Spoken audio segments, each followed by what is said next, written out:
A man discovers a shocking truth when he sees his wife come to pay her respects at her own funeral and follows her to find out why she did it.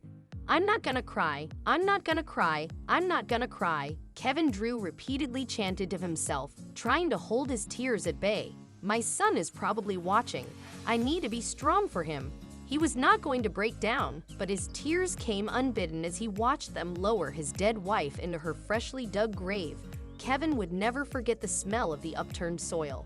His wife, Mercy, passed away earlier that week in a car crash, so the burial took place a few days later. Not enough time for Kevin to empty his reservoir of tears, and so they kept falling as she was lowered into the ground. The tragedy devastated Kevin and his son John because they had loved the woman very much. That day, as they stood before her grave, they both wept bitterly despite Kevin's attempts not to. Both father and son were inconsolable, and eventually people who had attended started leaving one by one. Later, Kevin got his 15-year-old son to go, but he stayed behind, not quite ready to say goodbye. He remained there by her grave, reminiscing about the memories they had together until sunset. When it got too dark to see, he stood up to leave and had taken several steps when he heard footsteps behind him. When he looked back, he caught sight of a woman dressed in an all-black ensemble, and she was walking towards his wife's grave. Kevin had been walking the other way, but he slowed his steps intentionally so he could better observe her. She had a tall and slender figure that looked similar to his wife's. Even their gaits matched. He tried to get a glimpse of her face without looking too suspicious, but it was mostly obscured by the large fedora hat she wore. "It can't be Mercy," he thought. "It's just my imagination playing tricks on me." Still, he kept watching the woman, and he saw that when she reached the grave, she collapsed on her knees in tears. "Paffed?" Kevin scoffed. If she cared so much about her, why was she absent from the funeral? At that moment, he decided that she was probably a friend who got the news late, so he picked up his pace again. He had gone a few more steps when he threw another glance over his shoulder and froze. The mysterious woman had taken off her hat, revealing her face. She did not just look like his wife, she was his wife. Kevin stood there watching her with his heart thudding so loudly. He wondered how she didn't hear it. He had no idea what to do, so he stood there watching until she took her leave some minutes later. As soon as the woman walked out of sight, Kevin shook himself and decided he had to verify if he had really seen what he had. That decided, he dashed in the direction she went, but he was just in time to see her get into a red Ford, but not before he saw a slip of paper fly out of her bag.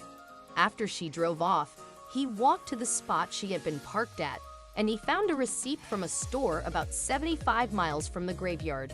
Kevin convinced himself to follow her trail, so he kicked his car and drove to the small town where the store was. The town was small in Texas, so it wasn't long before he located the store. When he entered, he walked to the counter and showed the cashier a photo of his late wife.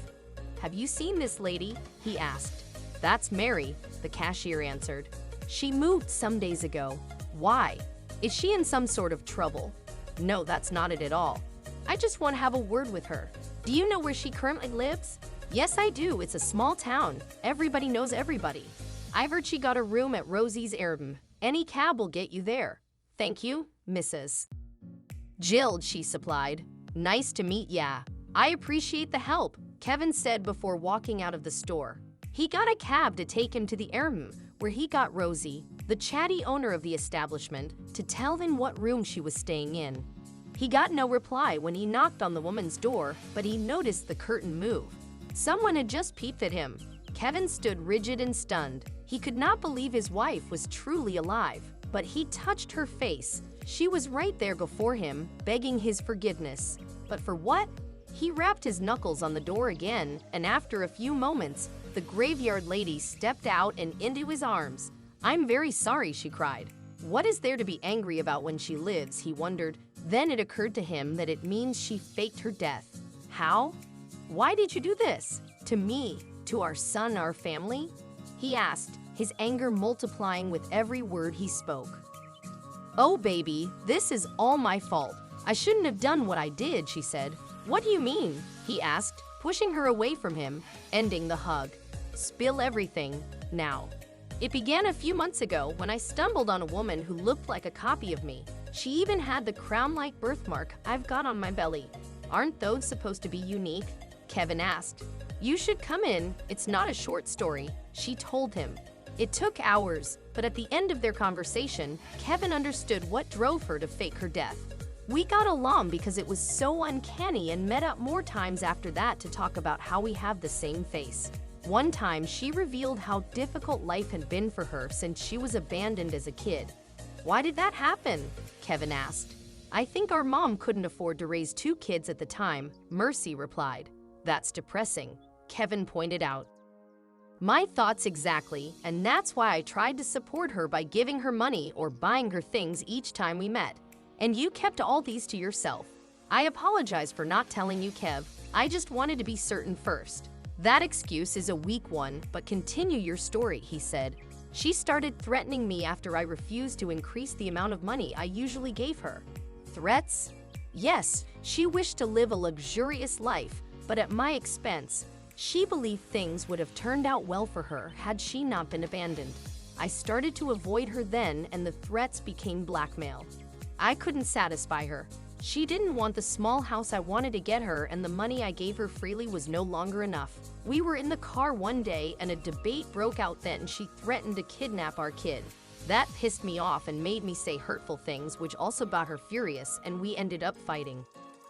I took my eyes off the road for too long and we crashed into a ditch. Then I blacked out. When I came to, she was dead. I was afraid of serving jail time, so I ran away and anonymously tipped the police. It was not your fault, Mercy. You could have told me. I would have supported you, Kevin said unhappily. I'm sorry, babe. I made some mistakes and caused you and John pain. The two went back home together, and after more talks, Kevin followed Mercy to the police station to turn herself in. The judge acquitted her of all charges at the trial after evidence that her sister had blackmailed and threatened her family was provided. Mercy kept her sister in her heart and would often visit her grave with flowers despite everything that transpired between them. Have your rest now, Grace, she would whisper as she left.